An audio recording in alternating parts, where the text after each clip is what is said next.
Once upon a time, on a crowded flight high above the clouds, chaos broke out. A flight attendant raised her voice at a young black woman who was struggling to fit her bag into the overhead bin. "You people always hold up the plane," the attendant snapped, loud enough for rows of passengers to hear. Heads turned. The young woman froze, her eyes filling with embarrassment.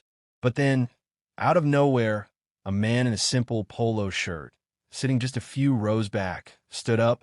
"That's enough," he said firmly. The cabin fell silent.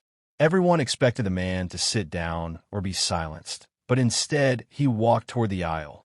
"She has every right to be here, just like everyone else. Treat her with respect." The flight attendant's face turned red. "Sir, stay out of this. You're just another passenger." The man didn't raise his voice. He simply repeated, "Then treat her like one." Passengers began to murmur in agreement. Some even pulled out their phones, recording the heated moment. The young woman whispered, "Thank you," as she finally slid her bag into place with his help. But the real twist came after the plane landed. The man, calm as ever, didn't rush off like the others. Instead, he walked straight to the airline's crew desk. The same attendant from earlier froze when she saw him flash an ID badge. The gold letters read, "Executive Vice President, Airline Operations." Her jaw dropped. Passengers around them gasped. The ordinary man who had defended the victim wasn't just another passenger.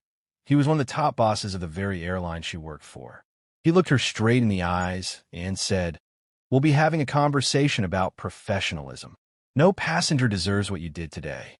The story spread like wildfire online, with passengers posting their videos and praising the executive for standing up against racism and abuse of power. And for that young woman, a simple flight turned into proof that justice can sometimes sit just a row away.